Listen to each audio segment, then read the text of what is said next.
Hello दोस्तों, तो आज की इस वीडियो में मैं आपको बताऊंगा बम्बल बी मूवी के बारे में फैक्ट्स। तो चलिए इस वीडियो को शुरू करते हैं।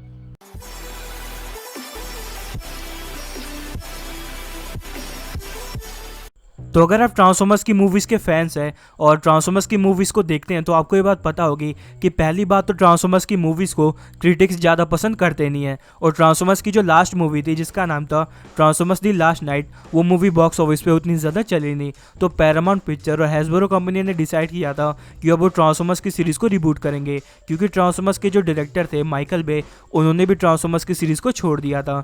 लेकिन बम्बल बी मूवी पे काम स्टार्ट हो गया था और बम्बल बी मूवी बन के तैयार हो गई थी, तो इसलिए इस मूवी को रिलीज़ कर दिया गया और इस मूवी का रिस्पांस बहुत ही अच्छा आया। यानी कि हम ये मान सकते हैं कि बम्बल बी मूवी से ट्रांसफॉर्मर्स की नई सीरीज़ की शुरुआत हुई है, जिसे कि हम रिबूट सीरीज़ भी मान सकते हैं। वो होगी तो इसी यूनिवर्स की, यानी कि ट्रांसफॉर्मर्स के यूनिवर्स की, लेकिन नई वाली ट्रांसफॉर्मर्स की मूवीज़ का पुरानी वाली ट्रांसफॉर्मर्स की मूवी से ज़्यादा लेना देना होगा नहीं। और बम्बल बी मूवी का सेकेंड पार्ट भी आएगा, ये कन्फर्म कर दिया गया है। बम्बल बी ट्रांसफॉर्मर्स की सीरीज़ की सबसे कम बजट वाली मूवी है। इस मूवी का बजट है $128 मिलियन। और वहीं अगर हम ट्रांसफॉर्मर्स की बाकी की मूवी के बजट पे ध्यान दें तो ट्रांसफॉर्मर्स 1 का बजट है $150 मिलियन, 2 का बजट है $200 मिलियन, 3 का बजट है $195 मिलियन, 4 का बजट है $210 मिलियन और वहीं 5 का बजट है $217 मिलियन। और बम्बल बी मूवी ट्रांसफॉर्मर्स के यूनिवर्स की सबसे कम लेंथ वाली मूवी है। इस मूवी की लेंथ 2 घंटे से कम है और वहीं ट्रांसफॉर्मर्स की जितनी भी मूवीज आई हैं उन सभी की लेंथ 2 घंटे से ज़्यादा है। और ये पहली ऐसी ट्रांसफॉर्मर की मूवी है जिसे कि माइकल बे ने डायरेक्ट ना किया हो। और यहाँ पे मज़े की बात ये भी है कि ये पहली ऐसी ट्रांसफॉर्मर की मूवी है जिसमें कि मेगाट्रॉन को दिखाया नहीं गया। उसका रीज़न ये है कि इस मूवी की स्टोरी सेट है 1987 में और ट्रांसफॉर्मर्स के यूनिवर्स में 1987 में मेगाट्रॉन को सेक्टर 7 ने कैप्चर कर लिया था और उसे जमा के रखा हुआ था, इसलिए हमें इस मूवी में मेगाट्रॉन दिखाई नहीं।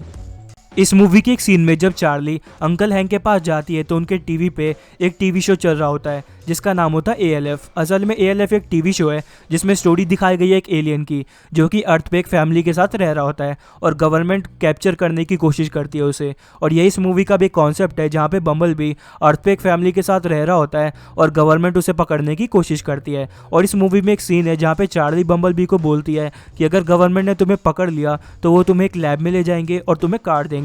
और ये सिमिलर चीज़ ALF के साथ होती है उस टीवी शो में। तो 1984 में ट्रांसफॉर्मर्स का एक कार्टून आया करता था जिसमें कि स्टार स्क्रीम नाम का एक कैरेक्टर था। तो बम्बल बी मूवी में ब्लिटविंग नाम का एक कैरेक्टर है जिसने कि बम्बल बी की वॉइस बॉक्स उखाड़ दी थी। तो अगर हम ब्लिटविंग के डिज़ाइन को ध्यान से देखें तो इसका डिज़ाइन काफ़ी हद तक 1984 में आए स्टार स्क्रीम के डिज़ाइन से मिलता जुलता है। तो लोगों को ये लगा कि ये ब्लिटविंग नहीं बल्कि स्टार स्क्रीम है, लेकिन फिर डायरेक्टर ने खुद आके कन्फर्म किया कि ये ब्लिटविंग है, स्टार स्क्रीम नहीं। यूँ तो ट्रांसफॉर्मर्स की सभी मूवी में कास्टिंग चेंज होती है, लेकिन एक आदमी है जिसने कि ट्रांसफॉर्मर्स की सारी मूवी में काम किया है। उनका नाम है पीटर कलन, जिन्होंने कि ऑप्टिमस प्राइम की आवाज़ रिकॉर्ड करी है। उन्होंने मूवीज़ में ऑप्टिमस प्राइम की आवाज़ तो रिकॉर्ड करी है, साथ ही साथ ट्रांसफॉर्मर्स की जितनी भी एनिमेटेड सीरीज़ आई है उसमें भी ऑप्टिमस प्राइम की आवाज़ उन्होंने ही दी है और इस मूवी में भी ऑप्टिमस प्राइम की आवाज़ उन्होंने ही दी है। तो इस मूवी में एक सीन है जहाँ पे सेक्टर 7 का एक एजेंट जॉन सीना के कैरेक्टर के पास आके उसे एक न्यूज़ देता है और जॉन सीना का कैरेक्टर उसे सिमर्स नाम से पुकारता है, जिसका पूरा नाम है सेमर सिमंस। और यही आगे चल के सेक्टर 7 का एक बहुत ही इंपॉर्टेंट ऑफिसर बनता है, जिसे कि हमने ट्रांसफॉर्मर्स की मूवीज़ में देखा है और ट्रांसफॉर्मर्स की मूवीज़ में इसका काफ़ी इंपॉर्टेंट रोल है। तो बम्बल बी एक प्रीक्वल मूवी है जिसमें स्टोरी दिखाई गई है ट्रांसफॉर्मर्स की मूवी से भी पहले की। तो इसमें काफ़ी सारे ऐसे सीन है जो कि इसे ट्रांसफॉर्मर्स के यूनिवर्स से जोड़ते हैं। जैसे कि पहली बात तो है कि हमने ट्रांसफॉर्मर्स की मूवीज़ में देखा है कि बम्बल बी बोल नहीं सकता, लेकिन इस मूवी से हमें पता चल गया कि आखिर बम्बल बी क्यों नहीं बोल सकता, क्योंकि बिटविंग नाम के एक डिसेप्टिकॉन ने बम्बल बी का वॉइस बॉक्स उखाड़ दिया था। लेकिन ट्रांसफॉर्मर्स प्राइम की सीरीज़ में हमने देखा था कि बम्बल बी का वॉइस बॉक्स कोई और नहीं बल्कि खुद मेगाट्रॉन ने उखाड़ा था। और दूसरी जो चीज़ है वो है सेक्टर 7। हमने ये देखा है कि ट्रांसफॉर्मर्स की मूवीज़ में सेक्टर 7 को गवर्नमेंट ने इसलिए अपॉइंट किया है ताकि वो स्पेशली स्पेस से आने वाले एलियंस पे ध्यान दे सके। और इस मूवी से हमें पता चला कि आखिर सेक्टर 7 की स्थापना कैसे हुई। और जो तीसरी चीज़ है वो इस मूवी में दिखाया गया पास्ट वाला सीक्वेंस, जिसमें कि ऑटोबॉट्स और डिसेप्टिकॉन के बीच में लड़ाई हो रही थी उनके अपने प्लेनेट पर। नेटफ्लिक्स पर एक सीरीज़ आने वाली है ट्रांसफॉर्मर्स की, जिसमें हमें ये बताया जाएगा कि आखिर ऑटोबॉट और डिसेप्टिकॉन्स के बीच में लड़ाई हुई क्यों थी। इस सीरीज़ का नाम है ट्रांसफॉर्मर्स वॉर फॉर साइबरट्रॉन। और यही 3 मेन इंपॉर्टेंट रेफरेंसेस है जो कि बम्बल बी मूवी को ओरिजिनल ट्रांसफॉर्मर्स के यूनिवर्स से जोड़ती है।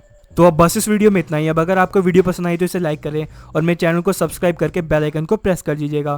Thanks for watching this video. मिलते हैं आपसे अगली वीडियो में, तब तक के लिए बाय।